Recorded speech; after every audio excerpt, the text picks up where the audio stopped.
Welcome back to the Backstage Cowboys Podcast. Today I'm at Total Events in Montreal, and I'm with Adam Zemel. Damn. Cut. Take two. Yeah, take two.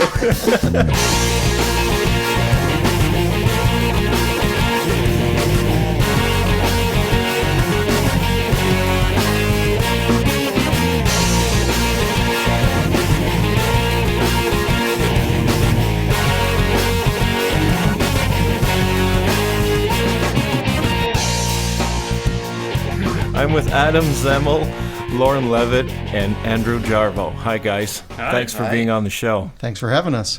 Listen, first of all, Lorne, you're the owner of the company, right? Sure am. Okay, so tell me about you. What's your background? What's my background? The company's background. My background dates back prior to Total Events. We started Total Events 25 years ago in 1993. Before that, I was working in concert production, primarily on the lighting side. That was my specialty, where I got my start. I was also DJing on the side, so that was always a fun passion for me. We started Total in 93 really as a spawn-off of the AV company that was a partner at the time in it, and quickly grew from really an entertainment company into an event production company where we partnered with decor teams. We partnered with production houses to really bring something a little bit more service-oriented and creative to the mix. Later in the equation, we started really focusing on building our infrastructure here and building the team from a company that was 3 people at the start into a team of event producers, event designers, creative people, project management people. And I will say in the past, I would say 5 to 10 years, it's really transformed into a full-service design and production house. So how many employees do you have? How many people work here? It's a bit of a loaded question because we have on payroll, when I say payroll, is a mix of full-time team, part-time team, and pigistes, freelance guys. On the freelance side, we're probably over 80 guys working regularly on shifts with us. In terms of in-house, right now we're 18. We were 22 for our office holiday party, so that usually gives me a good equation of where we're at. And hiring now, we're looking for 3 or 4 new players on the team to add to the mix, and it's always evolving and growing. At the same time, we're very fortunate. We have guys who've been around here a very long time, and I like to think it's because we take good care of them that they stick around and they're part of the family. But we've had staff here for over 13 years, 14 years that have been part of the mix, and in today's world, as you know, that's no easy task. So. Wow. By the way, if you're hearing funny noises in the back, we are in Dorval or close to Dorval, so there might be planes taking off and landing here. Strangely enough, the airport closes at night, so we're lucky enough to be in the daytime right now. Okay, what I'd like to know is what kind of events do you guys produce? I mean, I'm told that you produce your own events. You don't do rental. You don't rent gear, right? We try not to. I mean, I was in that business prior, and we know that when guys rent equipment, they don't necessarily treat it in the best possible way. Part of what makes us unique is that when we have our gear running on events, we know it gets to the show and it actually works. And that's because we're the ones handling it. It's our team producing it. We're using our gear, and we're buying very specialized gear for our productions. So it's not low-end, cheap disposable equipment, as we call it. We buy higher-end equipment that we know is reliable. For us in our industry, we don't have a second chance to make an impression. So it's got to show up, it's got to work, and it's got to be at the top of its game all the time. So we don't do rentals. The guys are very happy about that because maintenance-wise, it's a hell of a lot easier. Like I said, we move our own gear out to our productions, and that goes from sound, lighting, audio-visual, even into decor and curtaining and soft goods. Okay, so it's a turnkey thing. Correct. You show up on a gig and you supply everything. You also have furniture, right? Yeah. Tables, chairs, whatever? We don't. We did at one point, and we said, okay, let's focus on where we work best, and really moved our energy into, like I said, the design components and the technical design side of our industry. I see. That's great. Andrew, you are production manager, right? I like to think so. Do you have any other titles? Many. Yeah, go ahead. Well, it depends on the day. Honestly, it could be technical direction, it could be design team, it could be lighting operator, it could be working with the guys in the shop, it could be working on repairs. Literally, I'm just as turnkey as the company is. Oh, that's great. So how old are you? 29. 29. Wow. And how long have you been doing this? I've been working with Lorne since 2006, and then I've been doing this through college and in high school as well. Wow.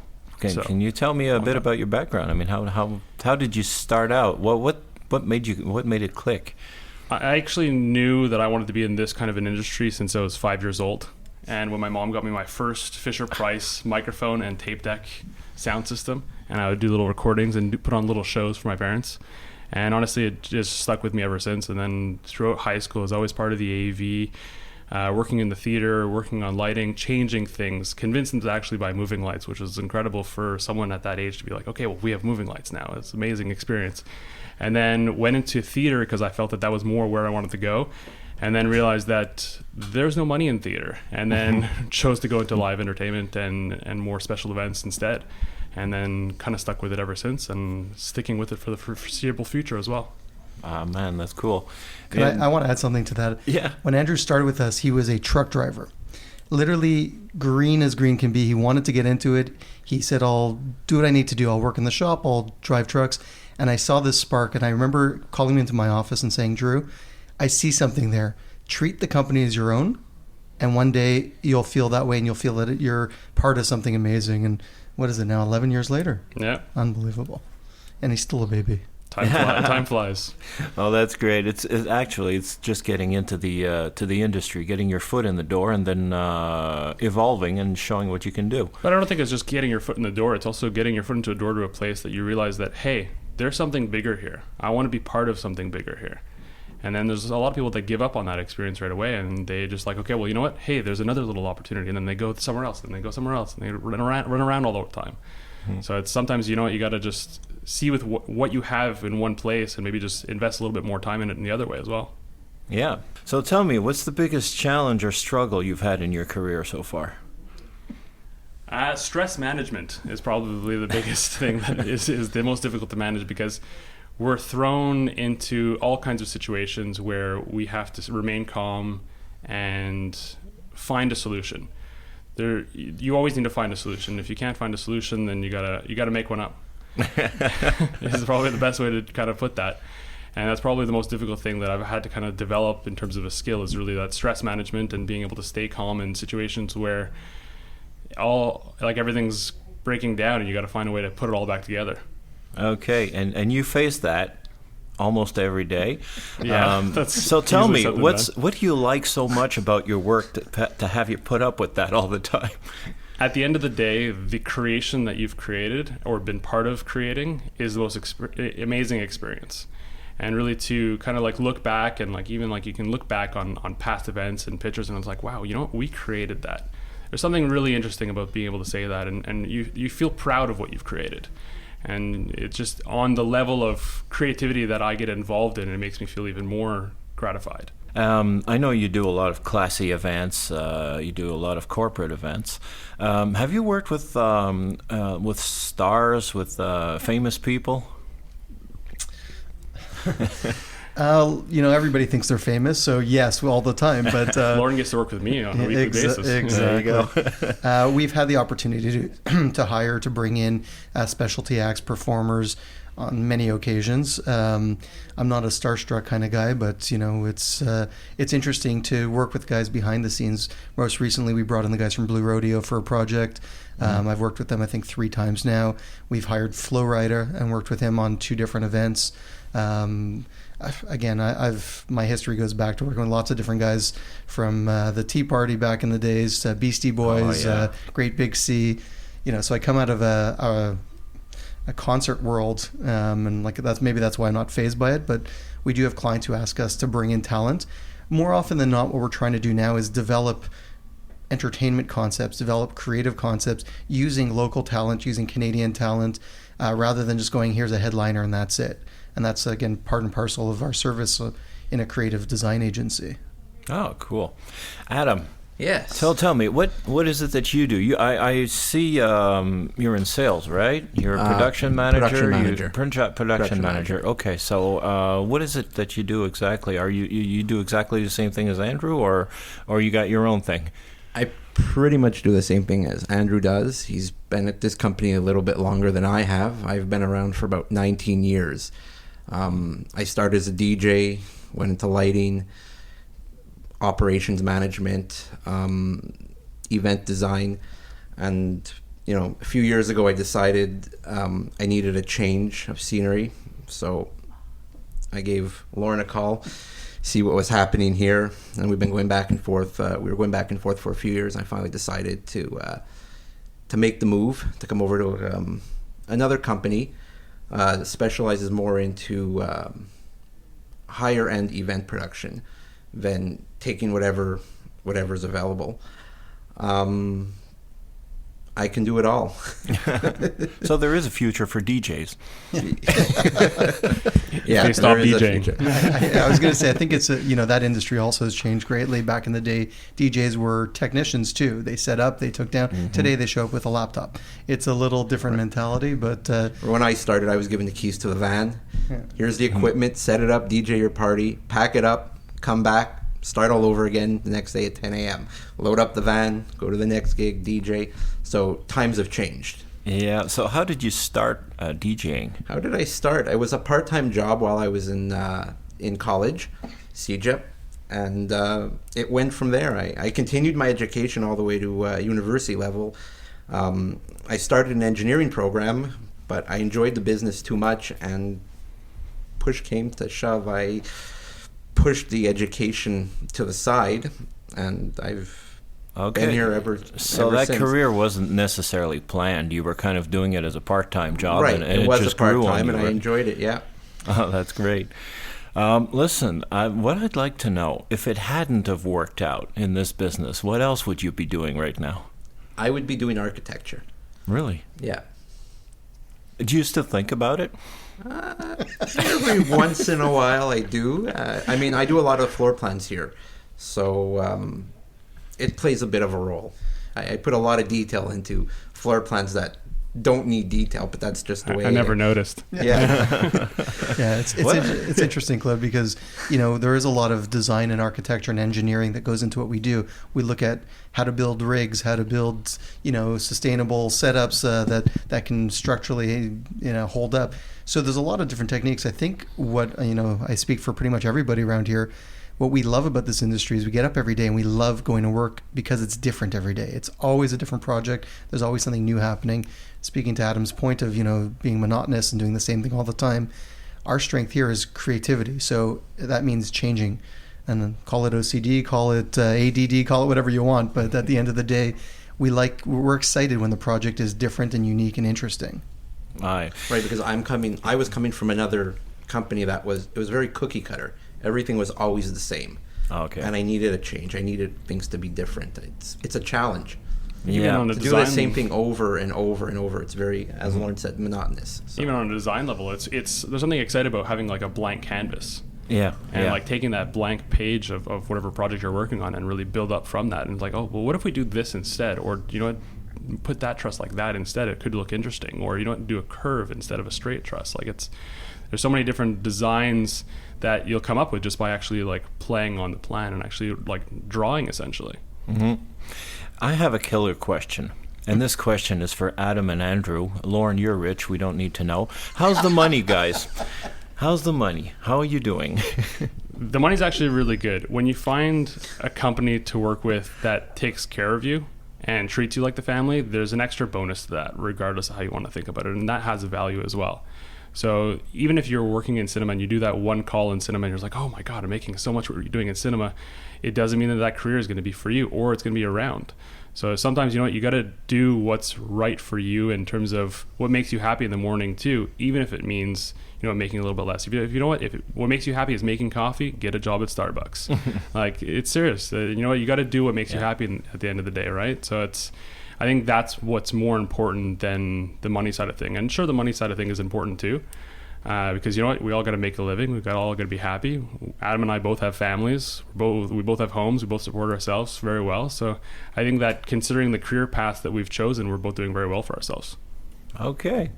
Tell me, guys, and whoever would like to answer this question, what would you consider to be the biggest event you've ever produced? Biggest in what term? I mean, biggest in... Well, in the most challenging, let's say. two very different things.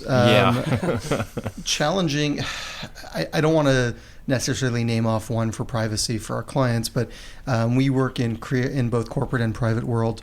And we've faced really unique challenges. We did a project last September that was a beast of a project, and aside from it being a beast in the million details in the design and in the project and 4 days of events, we changed 2 venues.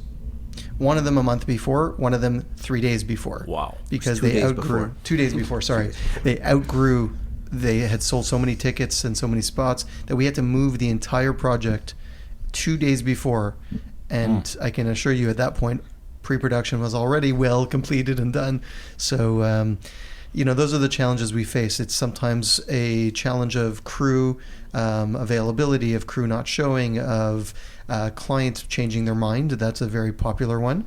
And the biggest factor today, I would say, is that clients don't necessarily understand the process. So there's an expectation that we're going to respond immediately, that we're going to adapt immediately, that they can make a decision 10 minutes before and it's okay, that there's no work that has to go in prior. And that's just the nature of the world today.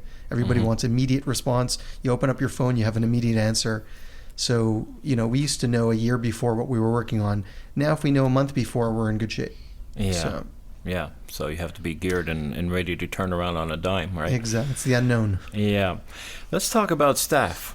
Like you said, you had like 80 freelancers working for you in and out. So, I mean, what I've got so many questions on this topic. The first thing I'd like to know is, like, let's say this technician is working for you. How often can that person expect to be called? I mean, how many hours a week, or if it's quantifiable like that? So we feed a lot of people. I'll state it as that. We do over 300 events a year. So just the sheer volume of events, there's a potential for people to work a lot for us, which is why a lot of the crew that work with us regularly love being part of it, because they get to know each other, they get to work together. The biggest challenge with crew today is their availability, their loyalties. The next generation of crew coming through don't have the same culture. So if for them it's a quick contract, there's no career thought process, there's no long-term thought process. There's what's next, where can I go next, how can I make the most possible amount of money. Unfortunately, there's no regulation over what salaries are in this industry, so everybody comes in with their own idea of what they're comfortable making. I think a lot of people are very well paid. I think a lot of people may be underpaid. I think there are people that are well overpaid for their experience as well. And I had recently a young crew say to me, he goes, it's really, I'm doing a great job and I'm doing a lot of work, and it bothers me that a guy who I'm working on a show crew with may be folding curtains and he's making more money than me. And I had to remind him, I said, so that guy you specifically were referring to is 47 years old. He's been in the business for 20 odd years, and he's making $2 more an hour than you. It's not because he's older that he's making it. It's because he's got more experience, and you're 21 years old, and you're being very well paid for what you do. Yeah. You can't compare one to the next, and everyone's job is different. Other than folding curtains, there might be something he can, correct. He'll deal with when it happens, where the other guy might not have that experience. Yeah. Well, that's it, and the grass is always greener in people's minds on the other course. side. So, the culture of crew in Quebec right now is, I'm going to say, challenging. I think that's the best word for it. There's not a lot of schooling here for it, and I think that the schooling is real life. You have to go and work it, and you have to give yourself a chance at any given company, whether it's with us or with any other company. Stay there for a bit, learn everything you can possibly learn before you hop around. Yeah, I think loyalty is a big thing if you're building your career. I remember when I started, I was working mainly with one company, and there are dead periods in the year. It all depends on what business you're in or what kind of gigs you're doing. But I remember August was pretty quiet and January was pretty quiet. And during those times, I'd freak out. I'd call everybody and say, "Hey, I'm available. And nobody had work. It was all the same thing, right? And then in February, March, when everything kicked off, they all called me at the same time, which created a lot of frustration because, I wasn't available all of a sudden because the company I had been working with called me back. So, a few years later, I understood that when things are quiet, well, it's called a vacation. That's all it is. You need to be smart enough in your finances and in your work ethic to make your money to be able to do that. I mean, some of the best crew that have come through here, they used to take January and February off and vacation. And I said, how the hell do you do that? He goes, because I was smart enough in my budgeting throughout the year.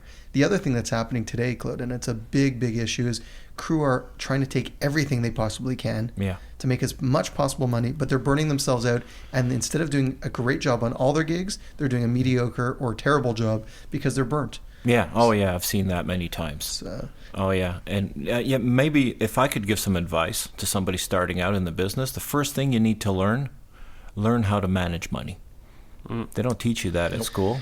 No. Yeah, and how to raise kids also, but that's another story. That's a little later for them. But you need to learn how to manage money, because otherwise you're just going to work yourself to death and you'll never have anything to show for in the end. Correct. So that's great. So how is it like out there on the field? I'm a French guy. I have funny expressions sometimes. So how is it like working on the field with these new people? I mean, I'm guessing that all these new guys you're hiring, some of them are good, some of them are bad, some of them want to show that they're good and they're afraid to ask questions. Or how do you deal with that on the field? It's a lot of holding hands. Yeah. And it shouldn't be. And we tell everybody, first of all, ask questions. I'd rather you ask.